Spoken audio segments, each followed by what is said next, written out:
Okay, so now it's a moment of truth. Now we're going to go ahead and set up one of these bags, put some worms in it, and see if it performs the way I think it might perform. First one I'm going to set up is actually going to be the Cordura one. And hopefully next week I'll set up the other one. And I think I'm going to put mainly, red wigglers inside this one. So I'll bring it in closer and just show you that it's the same setup process, but I'll do it real quickly. And we'll set the paper in the bottom and then bring in a little bit of bedding and then dump the worms in. Okay, so the first thing I do always is when I'm setting up a new system is to put, 2 or 3 layers of newspaper right at the bottom. And all that's for is just keep the castings initially off of the harvest panel and stuff. Once you go to do the first harvest, you may see a few remnants of it, right at the bottom of each side and stuff, but it'll be definitely starting to decay a little bit, and you can just pull it off and throw it back in the top of the bin. But after you do that, you don't have to worry about it anymore. Just let the castings fall in there and the castings will sit down in that area. So it's only for the initial setup on these systems. So take a newspaper, this is 2 layers thick. I'm just going to layer that right over the one opening. I'm going to grab another one. So just like that. You don't have to be real too picky about it. Now we'll go ahead and get a little bit of bedding and just put a small amount of bedding in there, and then we'll put the worms. And the worms aren't actually quite a bit of casting, so I'm not going to put too much bedding in there. Just a little bit of bedding here. I'm not going to put these big chunks of cardboard. I have a bunch of big chunks of cardboard in my bedding right here, but I don't want big chunks right at the very bottom, because if any place something's not going to get processed, it's going to be right there at that very bottom. So a little bit more of the finer stuff. I'm just going to put enough actually to bridge to one side to the other, kind of.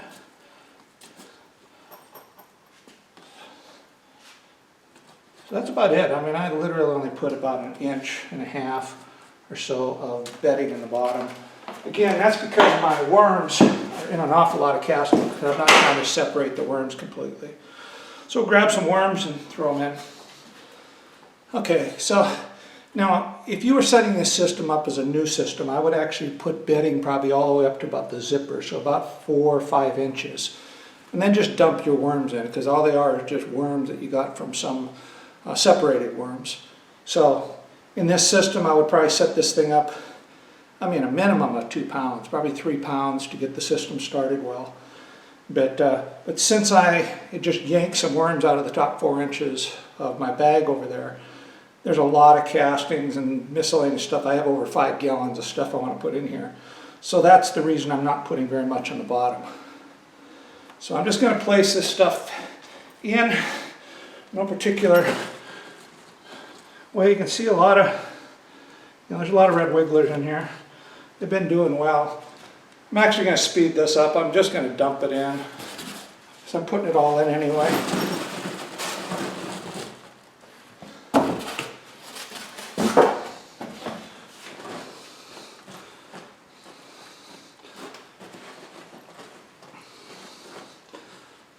Okay. So that's about, like I said, 5 gallons, maybe a little bit over 5 gallons of material I just dumped in there.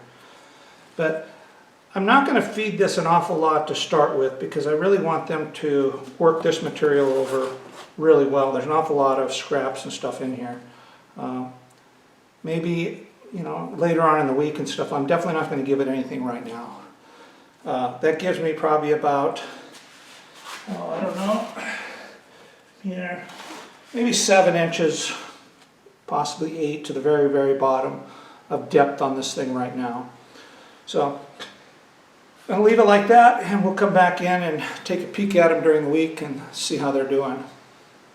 So I've had this new little Mammoth set up now for almost a week, not quite a week. The worms seem to be doing pretty good. I did do is I set up a small heater in here, because it's been pretty chilly here, and I kind of want to let the red wigglers that I put in here just see how well they're going to do in a warm environment. So I'll show you the way I set up. I used one of the little soil heating pads, or seedling heating pads and stuff. And I put a little air gap and stuff on it, sitting on some cardboard for it doesn't sit directly on the bag. And it seems to be working pretty good. So far the worms are really thriving in here. I haven't fed it yet, and I don't think I will. And again, I think what's important there is since I set this system up using an existing system, so I brought a lot of this material in, I want to give that material time to compact and be worked over really, really well before I start adding additional material to it. Because if you add a bunch of material like that into the system, it's unworked, it's so loose that it tends to absorb an awful lot of moisture as you're feeding it. All that food you put in there, that moisture drips down, works its way to the bottom.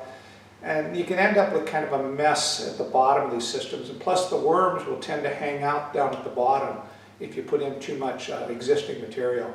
So I have about 7 inches of existing material in here, and I'm just going to let it sit that way for probably at least 2 weeks here. Once I feel the worms have worked it over pretty good, I'll start doing some light feeding and start bringing them up. But we'll take a pic, zoom in here, and show you what it looks like right now with the heating pad in here, and also the food that was in the other system. There's a little bit of remnants of bananas and miscellaneous items and stuff, but there's not an awful lot of food in here. We'll just see how they're doing overall.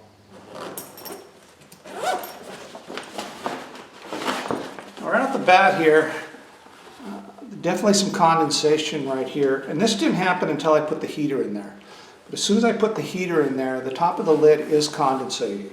Now again, this is a Cordura bag, but I do have an Oxford lid on it that's not breathable. So I'm trying to counteract that, have some breathability within the bag, but put a non-breathable lid on it for it doesn't lose too much moisture.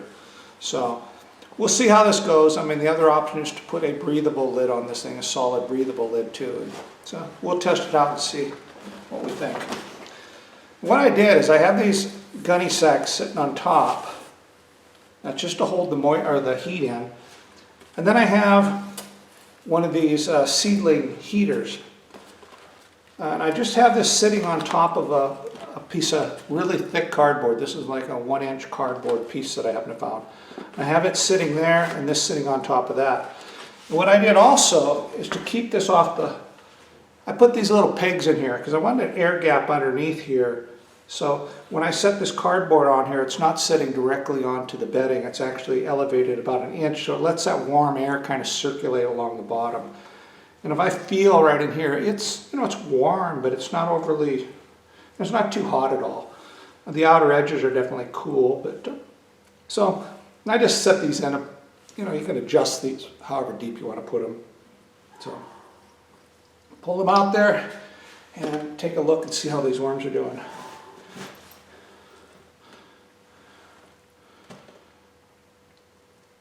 Moisture seems really nice. Let me zoom in a little bit closer. Let's dig down in the side here. Like I said, the moisture is really good.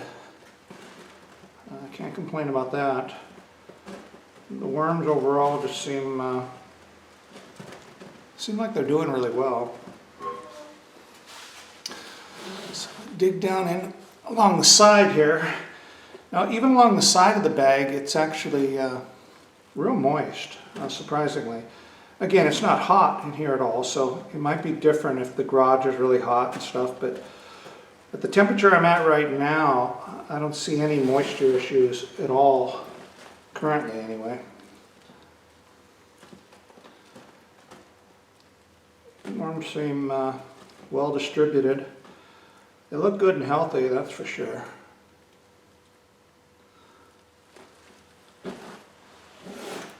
My biggest concern was, whether or not it would dry out along the edges.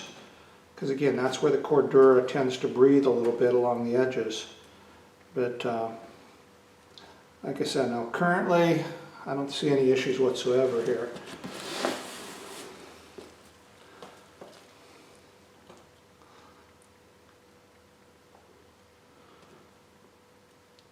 The material's starting to get worked over pretty good. I mean, what I put in there was pretty well worked over in the first place, but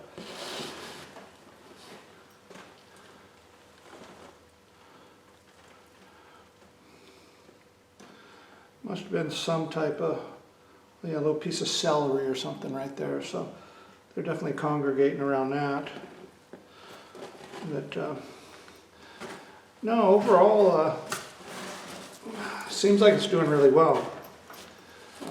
So there's plenty of food in here right now, and again, big chunks of cardboard, pieces of banana peel and stuff that came out of the existing bedding over there. So, you know, I'm still not going to feed this thing at all. I mean, I'd love to really try to throw some food in there and see if I can, you know, get some action up in the surface, but I think it's really important right now to take it slow and let them really work this material over for I can get a good base in the system for starting it off. Since I didn't start it off, you know, from scratch, I started it off with this existing system. They're not hurting for food. I mean, stuck in that little piece of cardboard. So, but I do have the condensation on the lid, and but again, that didn't start until I put this heater in there. So once I have this heat inside here, it seems like that heat is tending to you know, get this material, or get the water to evaporate a little bit more, and it's coming up, of course, and condensating on the lid, because there isn't that much breathability inside, especially on the lid. Everything wants to come up. So I'm going to go ahead and put the heater back in there and go ahead and throw a couple gunny sacks over the top here just to try and hold that heat in. And just warming it up slightly. And we'll take a look at this next week and, you know, see how they're doing. I'll probably periodically check on it during the week, but overall I'm real happy with the way it's performing so far. So this is Tom from VermiBag. Until next time, ciao.